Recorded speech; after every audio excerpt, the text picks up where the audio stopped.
What is up, everybody? This is your boy, Teran Rodriguez, host of Set Point here on OATIIZ Sports Radio, your direct feed for all that sports. We have another Set Point Extra Points segment, and with me, I have a very special guest. He just surpassed 100 wins as a head coach.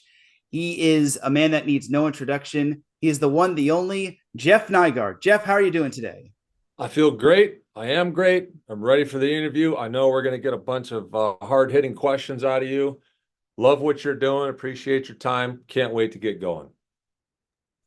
Jeff, the pleasure is all mine, and I appreciate you taking time out of your busy day. Before we get on going, just got to make sure in case the feds are watching, these are the thoughts and opinions of myself, Teran Rodriguez, and Jeff Nygaard, and not the thoughts and opinions of any third or fourth party organizations.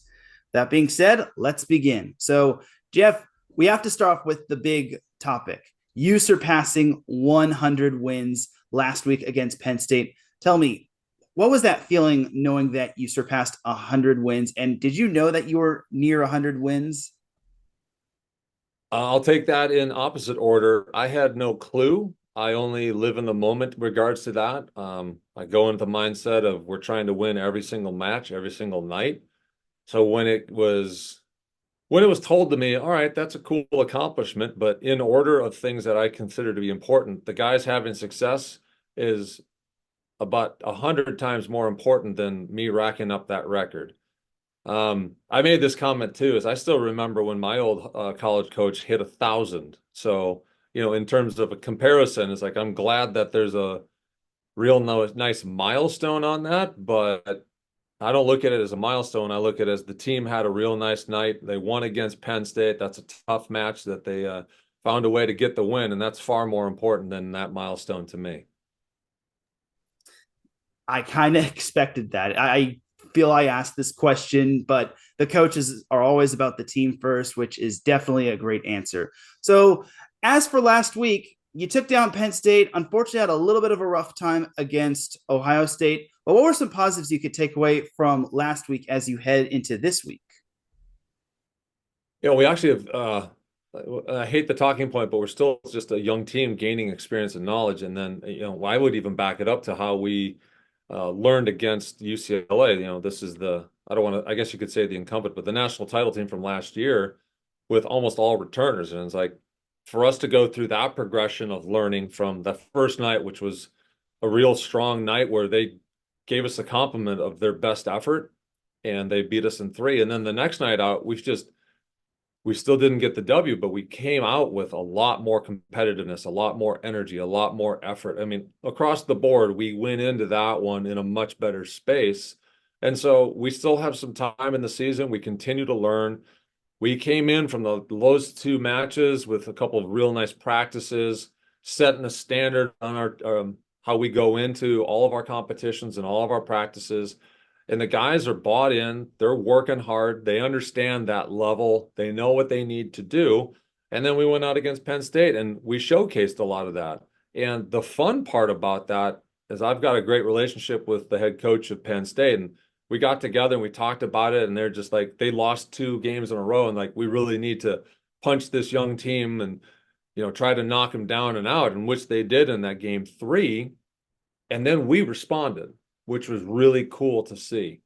And then we go against Ohio State, which we knew we wanted to get the revenge match in there because we let that one, in our opinion, slip away the first time. But the second time, they found a couple things that they were able to expose, and we just didn't recover in that the amount of time that we had. So we continue to learn. We continue to improve. The guys are consistently hungry for learning and getting better. And the non-controllables is just how young we are with the experience we are. And the teams right now that are at the top, that consistently are at the top, have some real strong 4th year, 5th year guys that have been doing it for a good amount of time. And so we are still hopeful, and we know that we can be a dangerous team when it matters the most. Closing the book on the Pac 12 Big Ten Challenge. As we all know, USC and UCLA are going into the Big Ten next year, but this doesn't apply for you all. What will the challenge be named instead of like the Pac 12 Big Ten Challenge? Well, it could still be that because Well, we haven't even talked about that. I'm going to leave that to Birch because I think it's his turn to host it. But in talking with the coaches, we've kind of circled up and yeah, we would like to at least take a look at redoing it again next year. It's such a great expose of top brand names, top teams. They are hosting next year at Ohio State, so it just makes sense to get a trip there to compete. I think building out marquee tournaments, and there seems to be more and more of these popping up now, just helps men's volleyball get exposure and all the good stuff that comes with just growing the game. So if we can put those four brands together and we can put it at a weekend and we can get some good hype around it, even call it like a pre-U or pre-NCAA tournament. There's a lot of reasons for us to keep continuing that on because it's just a great event. You might be onto something because if I recall correctly, Ohio State, I think, hosts the NCAA tournament next season. So That's I right. hate to go down the rabbit hole of that, but you're onto something. Anyway, um, so about you, Jeff, how did you first get into volleyball and who kind of got you into volleyball? Oh, that's my brother and my high school basketball coach. Because in Wisconsin, basketball is winter, and the varsity head coach was like, okay, everyone needs to play something in the fall so you're in shape. And my brother, who's 2 years older than me, had already done that for 3 years, and he had been playing volleyball. And one day I knock on his door and I didn't know what to do. My options were wrestling, which that's not my thing. Football, not strong enough. Cross country running requires running, and not that big of a fan. And soccer, which I played until I had a growth spurt. So it kind of process of elimination. And my brother said, you should go out for volleyball. It's fun. That was it. That literally is how I started playing volleyball. So jumped in there, played on the freshman team, and I think the bug that bit me was my sophomore year for whatever reason, as a 6'1", 6'2" potential setter, my varsity coach brought me and another sophomore onto the varsity team. And to this day, I have no idea why I was on the varsity team. I just know that I was on the varsity team. And then I came back for my junior year after having a big growth spurt. And I went from hitting one ball in the entire year, my sophomore year, but I was still a setter, to now all of a sudden I was a 6'7" player hitting 10-foot line, and I did not know what I did differently because I wasn't paying attention to the fact that I grew about 5 or 6 inches. So the moment I started doing that, I'm like, hey, this game's pretty cool. And I don't think I've actually lost that yet. Awesome memory. Now, as some of you all know, if not all of you, you went to UCLA, Correct. and I actually had John Speraw as a guest.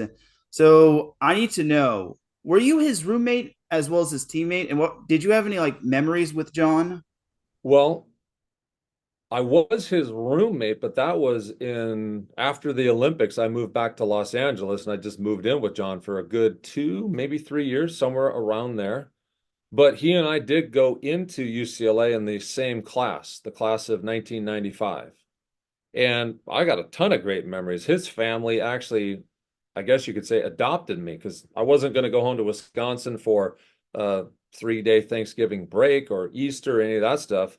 But John and his family invited me back to their house for all of those. And so they basically adopted me for that entire period of time. They were my surrogate family. So I remember back in the day where he installed for a wedding gift, their family's stereo system. And the first song they played was Country Road by John Denver. So, yeah, you could say I have some memories.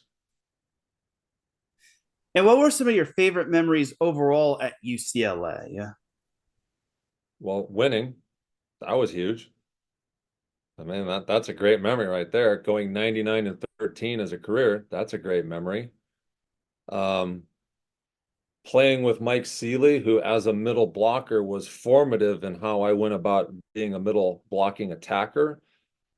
The coaching staff that I got to play with and for, and all of the extra reps and things that they would do to invest in me and give me opportunities just to play.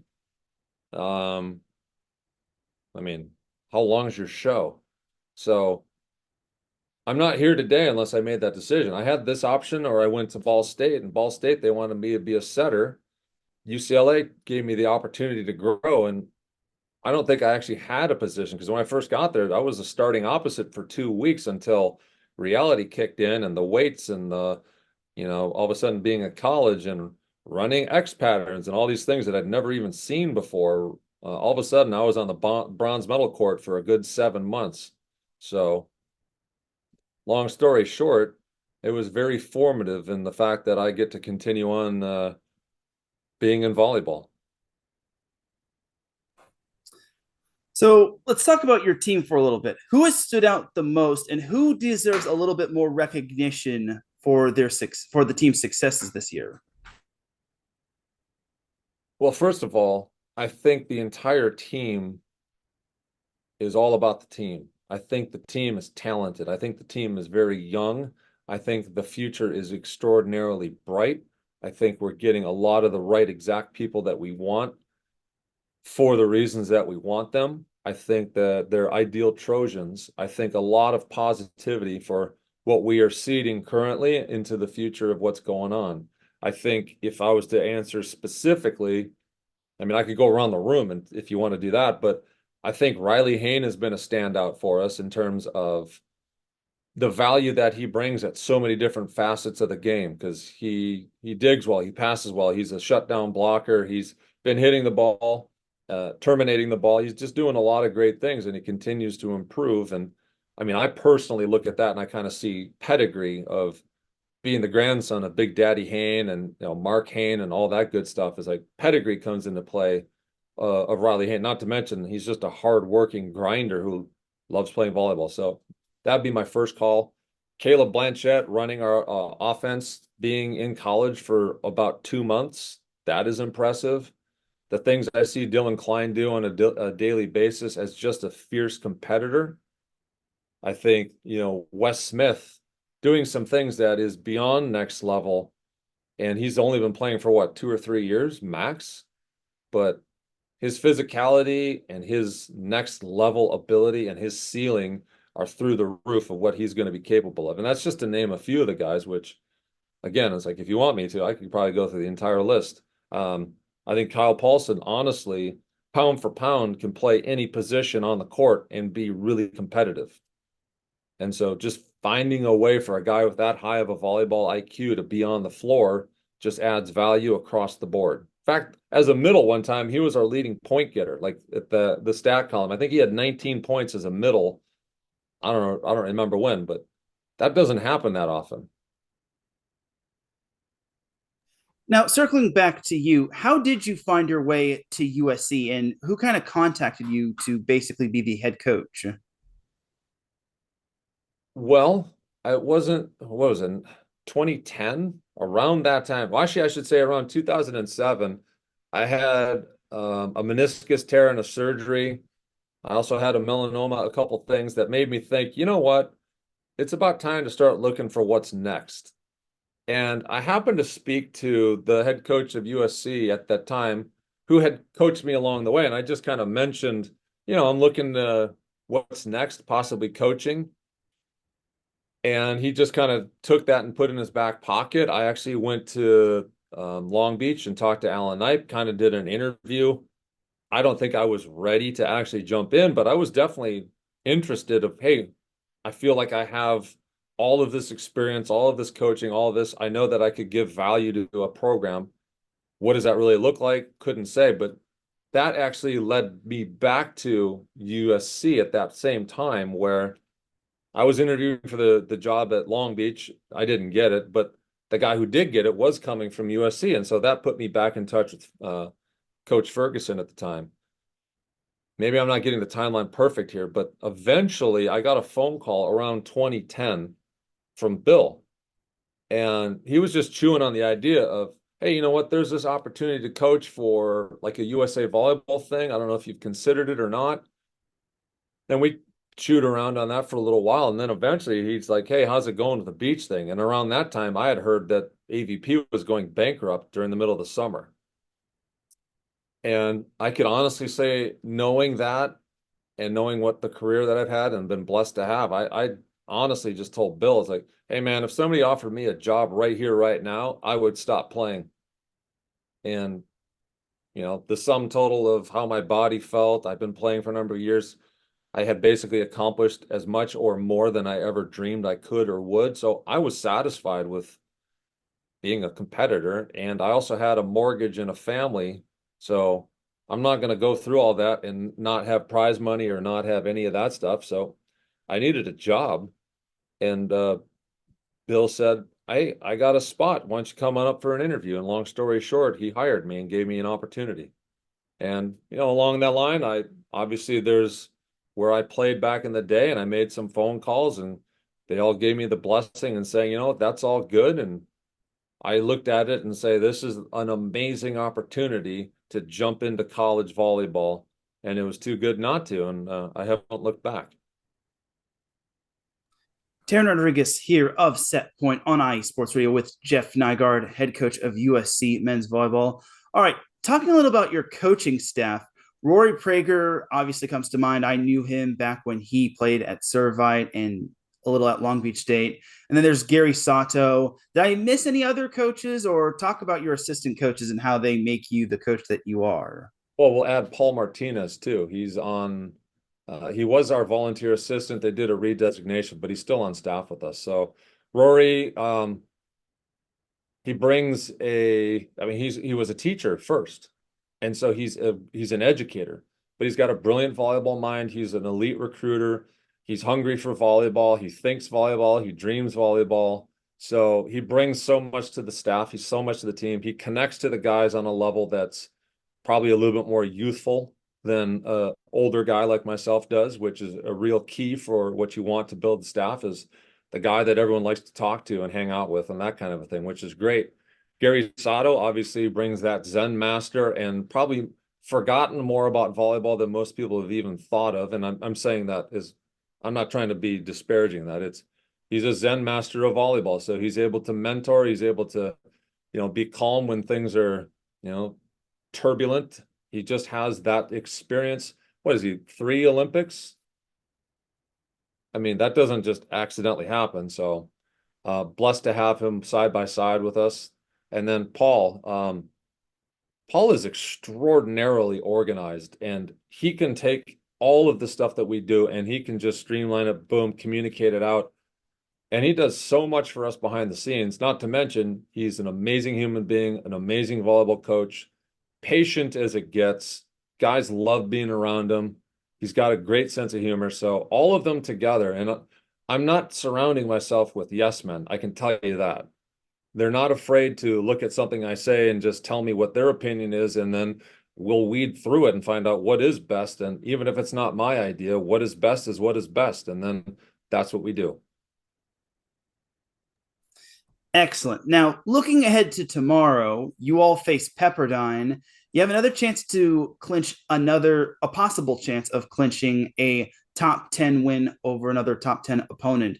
What'll it take to take down the Waves? And as you called the MPSF, it's a snake pit. Well, it's a snake pit. How many top 10 teams are in that? But by the same token, as a competitor, you love it. That's what you want as a competitor, is you want to play the top teams. You're hungry for those moments. You're hungry for the competition. Pepperdine has got a lot of great volleyball players. They've brought in Katrazinski, Merkaj. I mean, I don't even want to go down the list of things. They've got live arms. They've got experience. They've got physicality. They got a coach that's doing a real nice job for them. So it's going to be a tough competition, but as a competitor, that's what you're looking forward to. So for us, it's our side of the net.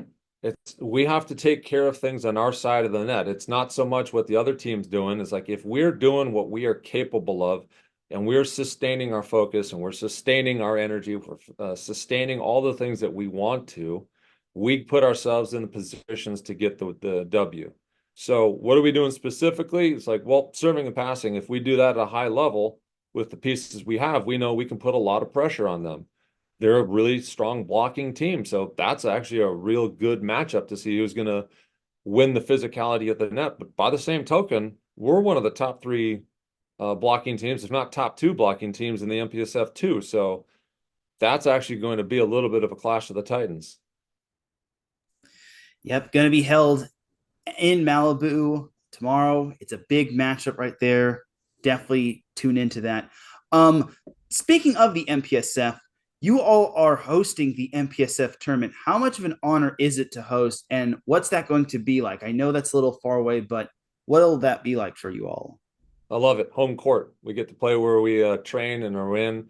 Um, if I'm speaking specifically with a younger team, to have that be just your backyard means that we don't have to worry about the logistics and hotels and all the variabilities. I think it's perfectly timed for us. We know that Stanford set a real good example of how to run the tournament, and we actually had people go up and learn, knowing that we were going to do it. So we expect it to be a real well-run tournament, but being in our own gym is just going to add layers of comfort and home court and all the good stuff that you want from for your team being a competitor. So it's just going to be great to be in the Galen Center because we just love playing here. Oh yeah, it's going to be fun times, and honestly, I would highly recommend going to it because Galen Center is a amazing atmosphere. All right, as for you, jumping back to you, what have been some of your favorite memories with USC as a head coach? Wow, you're trying to get a couple bullet points from a 9 year or 14-year kind of experience. Holy cow. What are my favorite? Well, I can say this. Obviously, getting to the NCAA is a high point. Um, there's been a number of different wins that are high points. Some of the visuals of obviously beating UCLA and looking up and seeing some parents with their hands straight in the air after that W, that's always a high point. I'll also say this is it's an absolute privilege being a head coach of a school of this stature with this access with the network and things like that. So, we've got a number of our ex-alum being inducted into the SCI VB Hall of Fame this year, as well it was the last class. That's an amazing gift. I love having the ability or having that moment of I'll just say a Connor Inlow giving me a call and saying, I just passed the bar exam. And in my mind, I'm like, I remember coaching you in club when you were 16, and you're that guy now who passed the bar and he's a lawyer.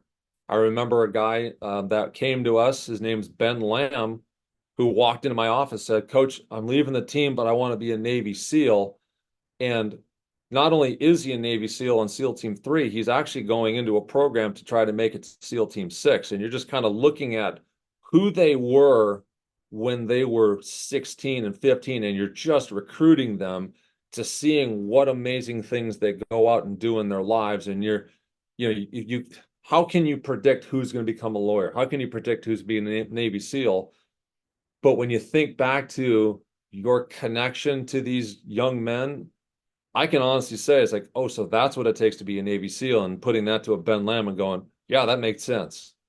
So, it's just the passage of time of seeing young men growing into who and what they are. And it's a privilege of a lifetime spending the time we have with them to help them on that path in whatever capacity we have. That honestly is my favorite part of this job. Wow, I am perplexed by that. That's just quite astounding. So, next up, obviously the NCAA tournament is being held in California, but it's kind of a little up the street, little down the street, as it's going to be held in at Long Beach State. What I know it's still a little ways to go, but what'll it take to make it to the NCAA tournament? You mentioned serving and passing, but is there anything else that basically piques the interest of how you're going to make it to that tournament? It's a consistency piece, and we've been on the hunt for those 1 or 2 points that we need to get the wins. Like we've had, I don't know how many games where we've lost and it was a 1 or 2 point differential. And that's what separates the teams that are winning a little bit more consistently from the teams that are still in that top 11, 10, 9 range, is that we're not getting blown out very often. Or if we do, it's in one game where, okay, we took our foot off the gas pedal, but they definitely had a really strong game. So the journey is for us, how do we execute 1 or 2 points better? And it's not a 1 or 2 thing. It's we could be 1 or 2% better at a lot of parts of the game. It could be a little bit more serve consistency to protect a few more runs. It could be a little bit of defensive effort. It could be a little bit more precision with ball control. It could be one more smart decision attacking, but that's the learning that we are doing, and that's the learning the guys are committed to is how do we get that 1 or 2% better in as many facets of the game to give ourselves that advantage or that ability to go out under the lights and execute and get those 1 or 2 points that we need to get the win. Teran Rodriguez here of Set Point on OATIIZ Sports Radio with USC men's volleyball coach Jeff Nygaard. Just a few more questions and I'll let you go for the day. Obviously, growing the game of NCAA men's volleyball is huge, and men's volleyball as a whole needs, in my opinion, needs the recognition as well as NCAA men's volleyball. What can all of us do, like volleyball content creators or Oh, connoisseurs or anything of that sort, do to help grow the game? that's a great question. Exposure, the more we talk about it, the more exposure we get, the more eyes that we get on it. Because if you think about it, it's like in the Olympics, volleyball is one of the top three watch sports. So there's clearly a buzz around it. There's an interest. And if the last time I heard, it was one of the top two or top three sports played in the world as just a participation. So there's clearly an interest in it. How does it get exposed? How do we get more of it on TV? How do we get more in the public eye? The more we do of that, the better it's going to get. Moving to the Big Ten creates opportunity too, because it's merging all four of those media markets. How do we get more Big Ten exposure, which has a broader reach? Like BYU TV as an example is like in their demographic is a huge draw. How do we have some model like that that's more national that gets us even more and more? And so the more stories we have, the more stories we tell, the more word gets out, the more exposure we get, social media, all these different things. The more that we do, the better it's going to go for the game, which is a fantastic game. It's one of the purest games that's out there. It's one of the most collaborative, best teamwork. It's a purer sport than most. When you just have people come out and watch it, it's an enjoyable experience. Everyone loves the volleyball game. And to your point, the more that you, and specifically you, do what you're doing, the more ad that we get, the more value we bring to what we already love, which is the sport of volleyball. Beautifully said. All right. And I know I said I had a few more questions, but this will probably be the last question. Who have been some of your favorite USC men's volleyball players you've coached at your time at USC? Name as many as you First, first three off the top of my head: Tony Torelli, Murphy Troy, and Mike Christensen. So And you want to go into the why? yeah, go ahead. Well, I mean, it kind of helps that MVP, and national team setter playing in Zenit Kazan right now currently. So obviously, from a performance and execution and recognition standpoint, they're guys that just got it done. I mean, I could probably remember every guy that played for me or I was an assistant coach with, but those would be the top three guys. If I was to take that and say, okay, of all the people that I coached, who would be like the starting lineup of that team or of the players that I've coached, I think those three would be on that hands down. Well, that is amazing right there. And I know you've coached a lot of amazing players, but I'm glad you mentioned those three. Definitely some great choices right there. Coach, Like, I appreciate you taking time out of your day. Any other plugs or shout outs that you want to give out before we sign off? will you do a fight on and say goodbye? Yes, I could do that. All right. Okay. All right. Well, appreciate your time and thanks for the thoughtful questions. No problem, Jeff. He's Jeff. I'm Teran Rodriguez. That is Set Point, Extra Points. Have yourself a great rest of the day, and I'll see you at the matches. Fight on. All right. Fight on. There it is. All right. Well done.